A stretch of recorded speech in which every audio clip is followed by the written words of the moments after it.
Hey folks, Mitchell Brock coming to you from the convention center down here in Phoenix, Arizona.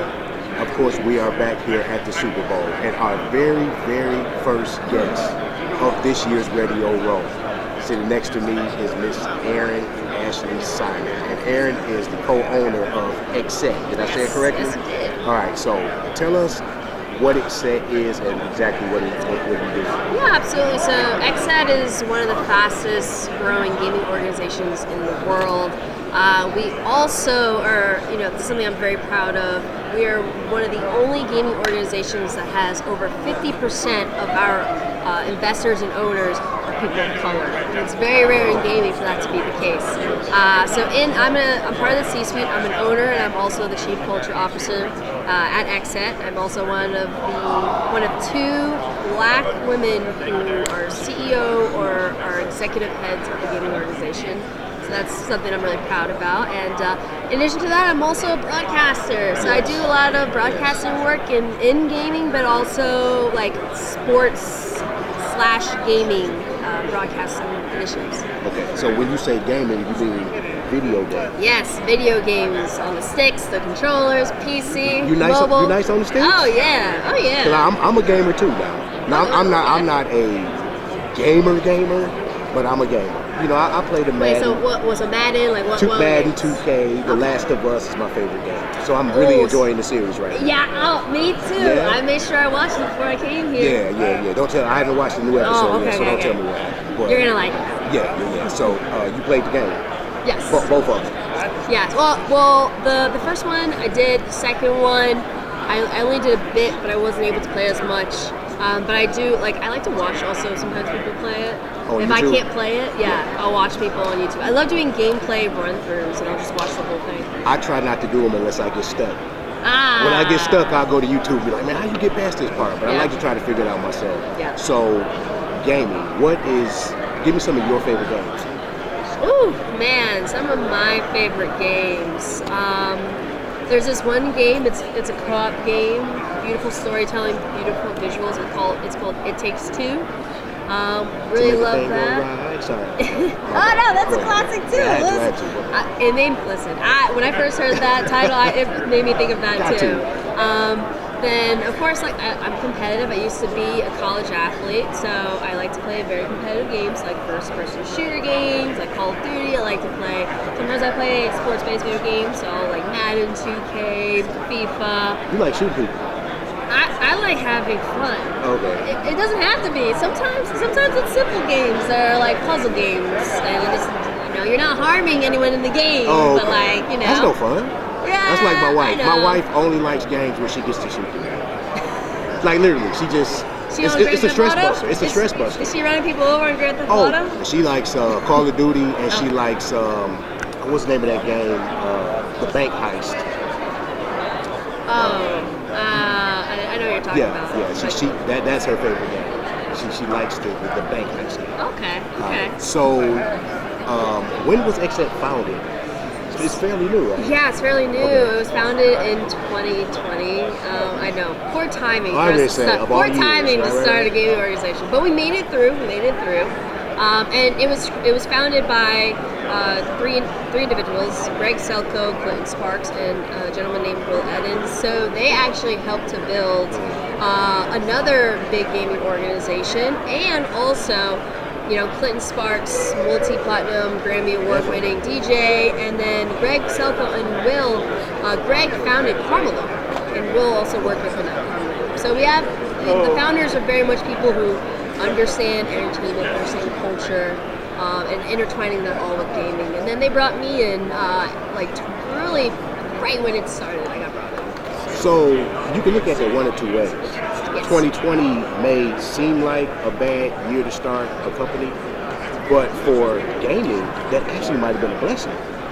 Because there wasn't enough people was in the house, they're stuck in the house, there wasn't enough to do.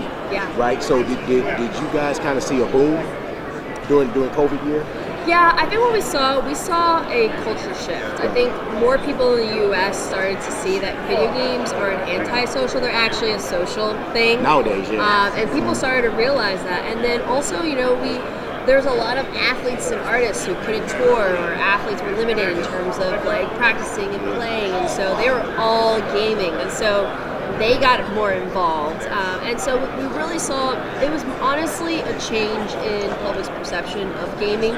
The industry was already growing. Gaming is a multi-billion-dollar industry, and it makes a lot of money, especially on the entertainment side. And so that, we were already growing.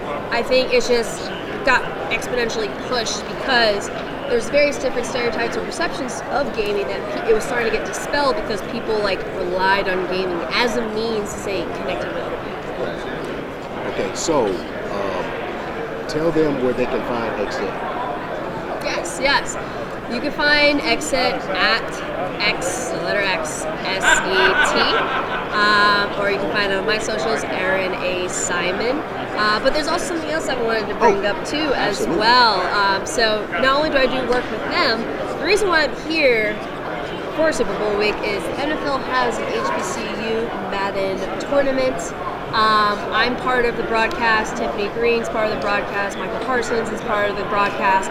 We're working with HBCU students. Not only are they competing for, I believe it's $70,000, but also they get an opportunity to shadow us, to learn about the business side of these things, and also they're going around meeting with Microsoft, all these different things. So it's not just a competition; it is also an educational information thing. Bait them with the sugar. The teachers, bait them with the sugar. The teachers, you bring them in to compete and play, but then we show them there's other opportunities in the space. So it's being done tomorrow in person, and then it goes live this Saturday on NFL's YouTube channel at 3 p.m. Eastern.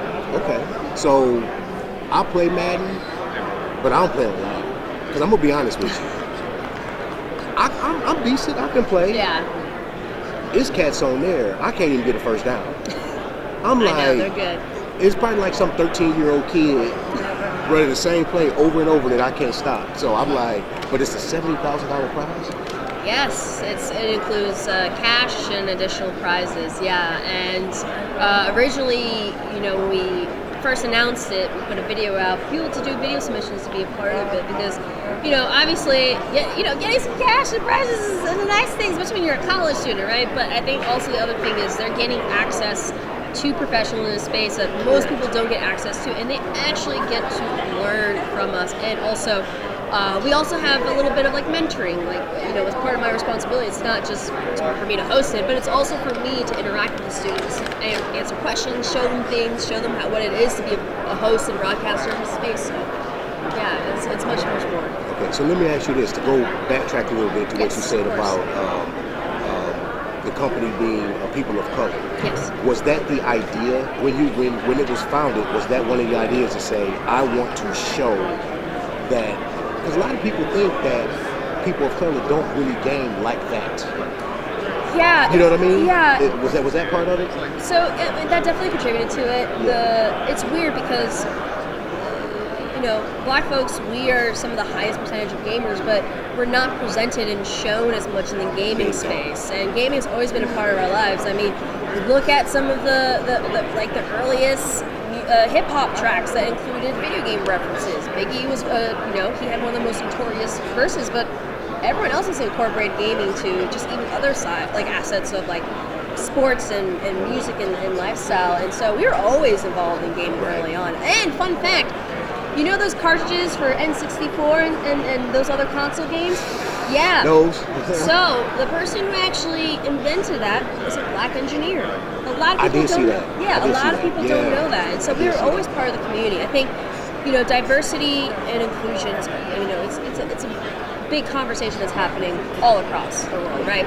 But the one thing that I specifically told the founders is okay, you can include diversity and inclusion as in staff and stuff, but what you really need to do is include equity. That E part is something that not a lot of companies do. Right.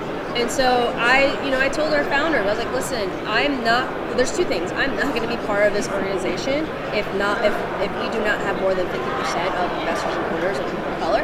And I'm also not going to be part of this org unless you give me equity and stock as well, which he did. And they did. And they never batted an eye. They never questioned. They said, you're completely right. So I'm very proud that we even have that because, like I said, most of the other gaming organizations can't even say that they have more than 50% are people of color. Ownership. And that's another thing that I'm glad to see somebody trying to shift that dynamic. Like a lot of our parents, I mean, I'm probably a little bit older than you. So a lot of our parents and grandparents always get a good job, get a good job, get a good job. Yeah. But now this new generation of black people are shifting their mindset more into ownership, right? So what are your thoughts on that? I mean, I think that's great. I think what we're seeing is, history repeats itself. I think that's what we're seeing. The conversations about ownership and having our own things goes back decades and decades. I mean, if you go and take a look at Black Wall Street, that ideology has always been something in the community. It's just a matter of like how. And then also, there wasn't access to certain technologies, there weren't access to certain educational things, and then also there's issues of gatekeeping. What we're seeing now is like video games and the internet and social media, even though there are negatives to it, it creates more opportunities for people to really make something out of themselves and that they don't have to go on a major TV network to become a broadcaster. They don't have to do these traditional formats before that, And so now we have more access and we have more opportunities to do and make our own things. I think now what we need to shift our conversation is, hey, you can own stuff, but you have to understand how to own it, how to run it, how to manage your money. And so that is something that I feel is what's happening. But I feel like the ownership mindset has always been there. It's just that it's much more encouraging because we see more people like ourselves owning things. Correct. So that is dope. So is there anything else that you want to tell our viewers before we let you go? I know you got things to do. Oh, no worries. Listen, I love talking about this stuff. I love talking about it, so don't worry. Well, let's talk. So I'm going to tell y'all. I don't know if she was going to bring it up or not. But she knows football. Now, when she sat in this seat, I had to vet her, and I'm talking to her, and she know her stuff. So she's from Pennsylvania, right? Eagles fan. Yep. So let's just backtrack to the conversation we had before the camera went on. Okay. So let's talk about your Eagles. Yeah, I mean, so to add context, we're just talking about obviously Eagles being here. Camera guy here is a Cowboys fan, so that's how this conversation started. But we're, essentially the conversation we're having was that, I really truly feel with this Super Bowl, I feel more confident in the Eagles winning it than compared to the last one. The last one, even I was kind of surprised about some stuff that happened, but this one, I feel like our team overall has been dominant. We've been consistent. Jalen Hurts as a quarterback has been one of our most consistent quarterbacks in a very, very long time. And I feel like our team has been very on point. I honestly, truly feel like we can win it, and if we don't win it, I feel like it's either going to be because the Chiefs are going to just come out swinging and just be amazing, or we're going to be our worst enemies and cause ourselves to lose, which has happened. It was the first loss that we had in our season because we were undefeated for a period of time. The first loss we had wasn't even due to Jalen Hurts. It was due to just us not Y'all playing. played awful. It's the Commanders. They It was just awful. we were not playing fundamental football, which blew my mind because I'm like, that's all you need to do to beat them. And so we were having conversations about that, and and also when he was talking to me about it, he was like, okay, so no, and I was like, I just don't talk about it as much because like unfortunately there's certain people who are like, what do you know about football? You're a woman. Like they treat women as if we don't like understand or watch sports. And but my family is a football family, so I've been watching it since I was a kid. So, and like I said, Ransbury, you'll see this. We got to get y'all two in the same room. Yeah, because, like I said, we got a colleague who actually wrote a book geared at teaching women football. So she definitely does her thing about that. Now, I'm gonna be honest with you. Now, I'm a Lion. I'm from Detroit, so I'm a Detroit Lions fan. And I went to the opening game in Detroit, the Eagles, and they beat us 38-35. Like we were a first down away from maybe even winning that game. Miles Sanders broke that tackle on fourth down, and we won't get the ball back in your territory. So I'm looking at that, and I'm like, man, Philly is pretty good. But then as it kept going, I'm like, oh, these dudes is good for real. You know what I mean? And they just kept winning. And then I say about week 5 or 6, I said they're going to the Super Bowl. I felt it about week 5 or 6 is when I said that's the best team in the NFC. Honestly, same here. Yeah. And I had to say it too because I know there's people who have disgruntled feelings against Philadelphia fans. But let me tell you, I'm a reasonable one. And even I was like, oh yeah, we're definitely going to the Super Bowl. Especially when we had that 8-0 record, I was like, yeah, we're definitely going. I was like, we would have to really mess up. But I just didn't feel like that was the case. I felt like, I felt like everything from our O-line to our quarterback, like everything seemed to be going well. I mean, the most complete team in the league, in my opinion. Yeah, and because we had issues before. I mean, we would have even we had Carson Wentz, and part of the problem we also had was our O-line was not doing a solid job always protecting him. But then also we had injuries, and then also like Carson Wentz got inconsistent, and then we had to get Nick Foles to help. Like it was, I don't know what was happening. Like it's just been so like we've always been like having only bits and pieces, but never the full pie.